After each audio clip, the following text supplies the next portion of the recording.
Purgatory stage 2, you would say for small average job size businesses is somewhere around the $600,000 a year mark.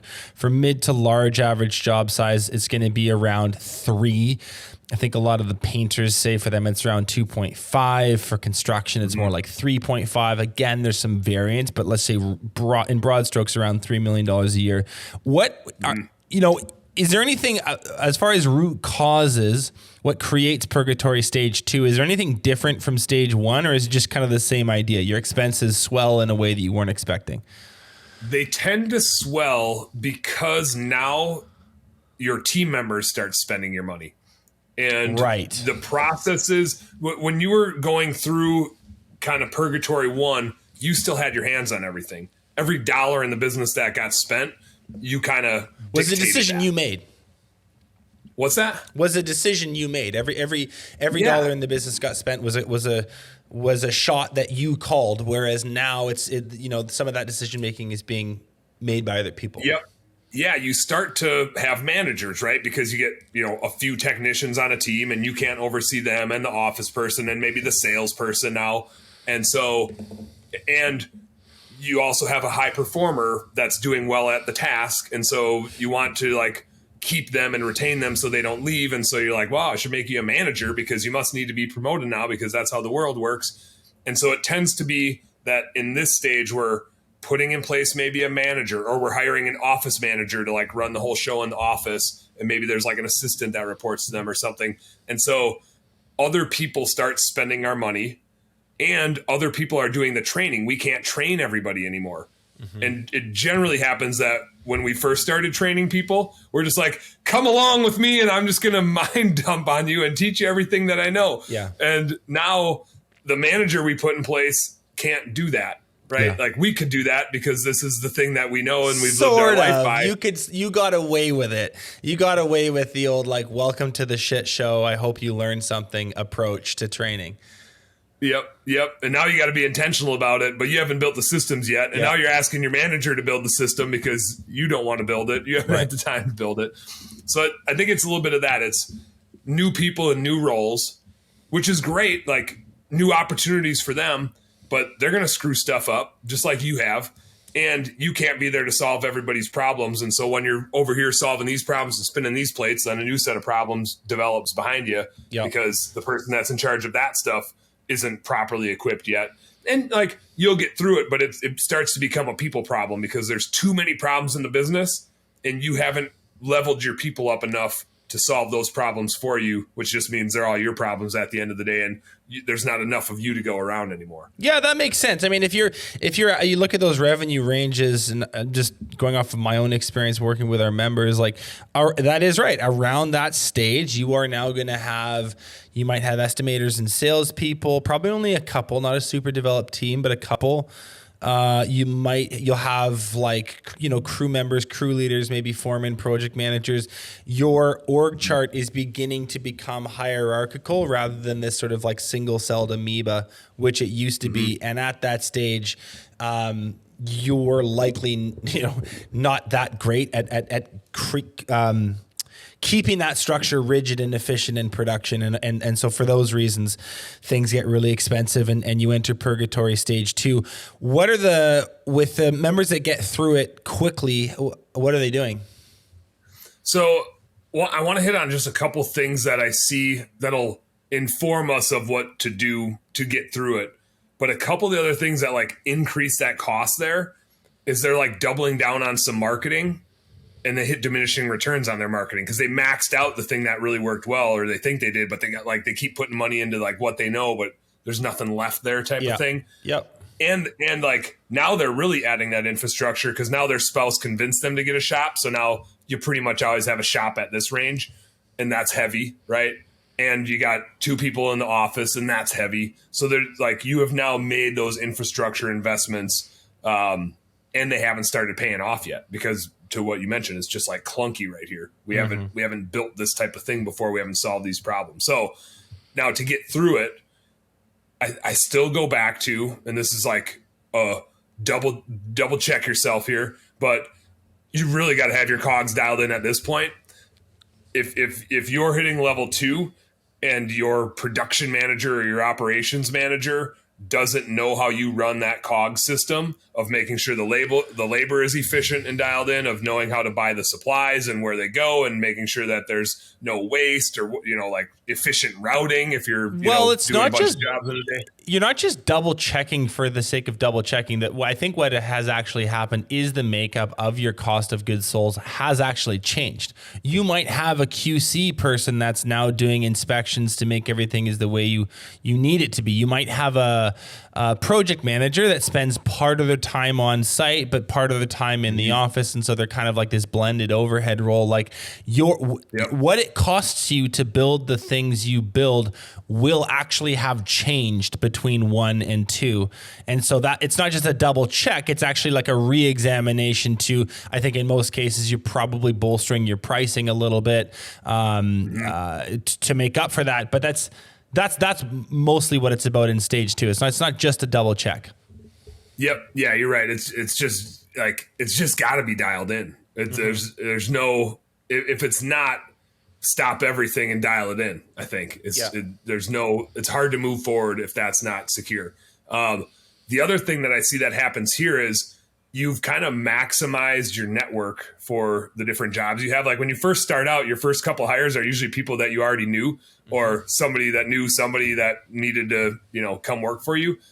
All of a sudden you got to get really good at recruiting and hiring and onboarding and training and leadership, because you need to keep them. And so early on, we have this obsession about marketing, and there's a tipping point here where and it's like, yeah, I'm going to go find the clients and then I'll go find the employees. And there's like a tipping point in here where it's like, oh shit, I need to go find the employees first. That's the hard thing to find. So you get really obsessive about recruiting here, because if you're going to keep growing, you need to go find good people. But now you've got 5, 6, 7 people on your team, and somebody's going to leave. They got a better offer somewhere. They got now you're going to need to replace them because they aren't your brother-in-law. Yeah. Right. There's they're just Joe who you hired. Yeah. Right. Exactly. And they're going to leave, and you're going to need to replace them. So you have to get really good about the recruiting, hiring, training, that sort of thing. I also find that because part of the cost problem here tends to be your marketing, like you've exhausted some of the marketing stuff that you can use. It pays to really get good at dialing in your acquisition cost tracking. Where are the leads coming from? How much do you pay per lead? What's the conversion rate on that type of lead? What's your client acquisition cost overall? And then not even by like source, but just overall, how much should you be paying for a new client after you convert them?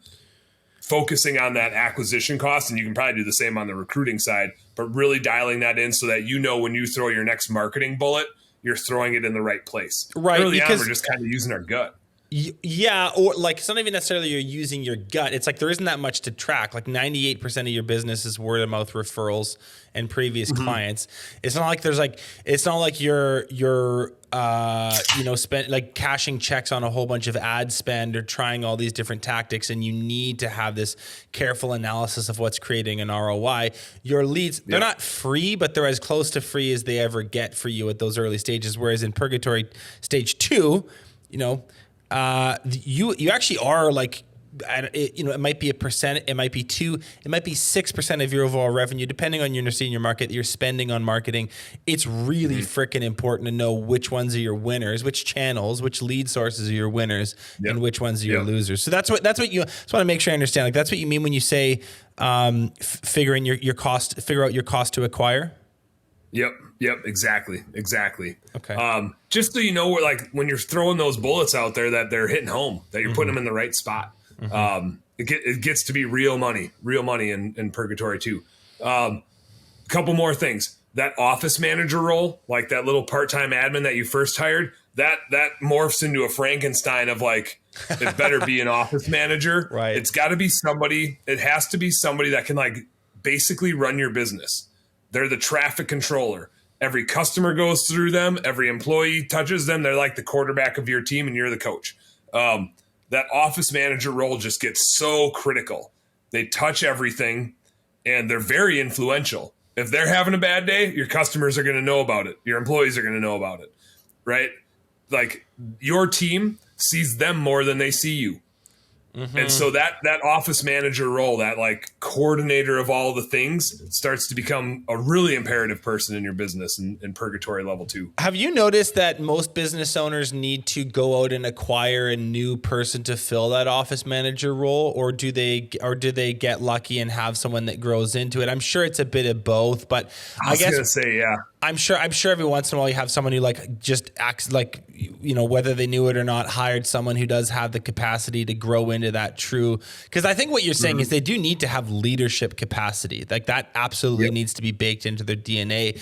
Office manager, that term needs a bit of a rethink, especially in this industry, because it's not really it's not an office manager. It's almost like an offensive coordinator, to use a football term. Like they're doing a lot. And so, I'm being long-winded, but my question is, if someone is getting to a stage where the admin or the support person that they hired in the first couple of years is the business has outgrown what they can do, what should we look for in a really, really good office manager who has that leadership capacity to do what we need them to do? More than anything with this role, it's culture and core values. Like, are they a good cultural fit, and do they hit the core values on the head? The role itself, like the execution of the things that they need to do, are not rocket science. It's more about reliability and behaviors. So to what you said, like, do we need to go find a new person or not? I have seen it both ways unintentionally. My buddy Bobby has one of the best office managers I've run into. Like, she runs the show. He basically like checked out of the business. She runs the show. When she was hired, she wasn't hired to run the show, but she is now like a leadership team member as he goes through Purgatory level 3, which we'll get to. I have had it in our business where we had that person as an office manager, and we were like, no, like they can do the job fine, but they can't lead the people, and they can't make a decision without having to run it by the owner, right? They can't decide, we got to go back out to this customer. We got to go do that. You need to go over here and do this. They can't traffic control without like getting some sort of affirmation. They can't run the business. And so in that case, I would say if you can't leave for 3 days and they handle everything while you're gone, then you should probably go find a new person that wants that level of stress and decision-making. Yeah. Because sometimes in that role, they don't want that level of stress and decision making, right? They just want to be told what to do and go execute, and that's totally fine too. That's just like becomes kind of your scheduler, dispatcher, maybe customer service or phone salesperson, but it's not your manager, not your leader. Sure. I love that point about culture and core values, specifically in that office manager role. Anything else to move through stage 2 faster? The last little bullet would just be buying your assets the right way. Early on, I see a lot of guys want to buy stuff with like cash or no money, like no financing. Like there's a pride in post about it on Facebook. Yeah. Yeah. They want to brag about like, I just bought this $50,000 truck and I didn't have to take out a loan. The reality is like, that's stupid. You should have taken out a loan because in Purgatory level 2, you need all that money for the marketing and the recruiting, because that truck isn't worth shit without the dude on it and without the customer for it to go to. So making sure now we have a rule in our business that we put either, like 25 to 30% down on every single asset, and we finance the rest. And we put that amount down because we don't want to end up upside down on it. Mm-hmm. Like if this thing gets trashed, at least we'll have like an insurance claim that'll basically pay us back for it. But we never want to be handcuffed to a thing and upside down where like the value of it is worth less than the money we owe on it, right? Like that's a shitty position to be in. You have no decisions that you can make besides you just got to keep making the monthly payments for the thing you don't love. If you finance it right, you never get in that position, and you have plenty of cash left over to go grow your business with. And for you guys, that's 30% down and finance the rest most of the time. That's a good little heuristic people can remember. Okay. Listen, if you like that clip, you can watch the full episode by clicking here. If you're not yet subscribed, you probably should be, and you can do that by clicking right here.